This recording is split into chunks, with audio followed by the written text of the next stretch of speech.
আসসালামু আলাইকুম ভিউয়ার্স, আশা করি সবাই ভালো আছেন।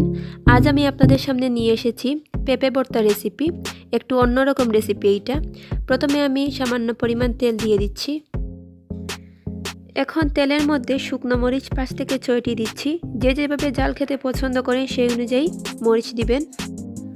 রসুনের কোয়া 3টি দিচ্ছি। মরিচ আর রসুনকে ভালোভাবে তেলের মধ্যে ভেজে নেব।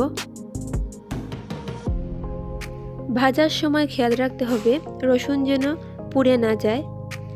রসুন যখন নরম হয়ে আসবে তখন বুঝতে হবে ভাজা হয়ে গেছে।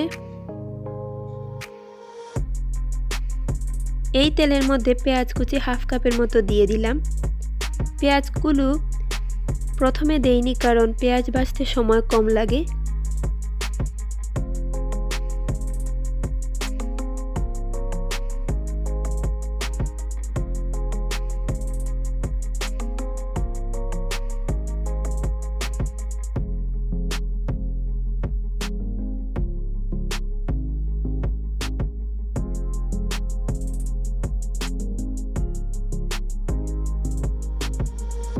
পেঁয়াজ ভাজা শেষ হয়ে গেলে এখন আমি একটি পাত্রে সিদ্ধ করা পেঁপে দিয়ে দিচ্ছি।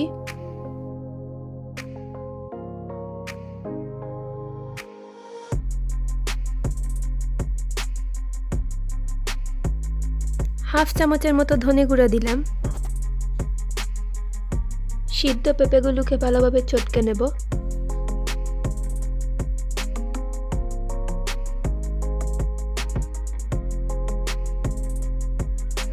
আলাদা একটি প্লেটে আগে থেকে বেজে রাখা শুকনো মরিচ, রসুন আর অল্প পরিমাণ লবণ দিয়ে ভালোভাবে চটকে নেব।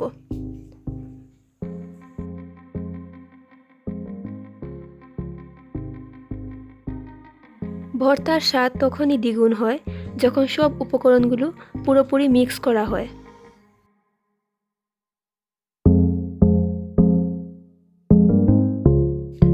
এগুলোর মধ্যে ভেজে রাখা পেঁয়াজ দিচ্ছি। পেঁয়াজকেও চটকে নেব ভালোভাবে। এখন ধনে পাতা পরিমাণ মতো আর 1/2 চামচের মতো সরিষার তেল দিয়ে দিচ্ছি।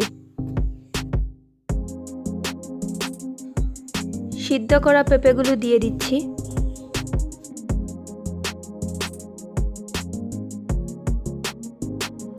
পেঁপের সাথে এখন সবগুলো উপকরণ ভালোভাবে মিক্স করে নেব।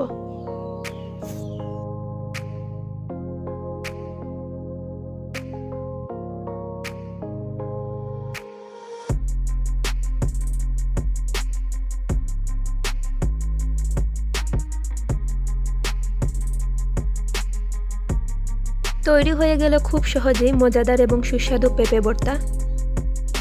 আশা করি আপনারা এটি বাসায় ট্রাই করে দেখবেন। সবাই ভালো থাকবেন, সুস্থ থাকবেন। আর যদি আমার ভিডিওটি ভালো লেগে থাকে তাহলে লাইক, কমেন্ট এবং শেয়ার করতে ভুলবেন না। আল্লাহ হাফেজ।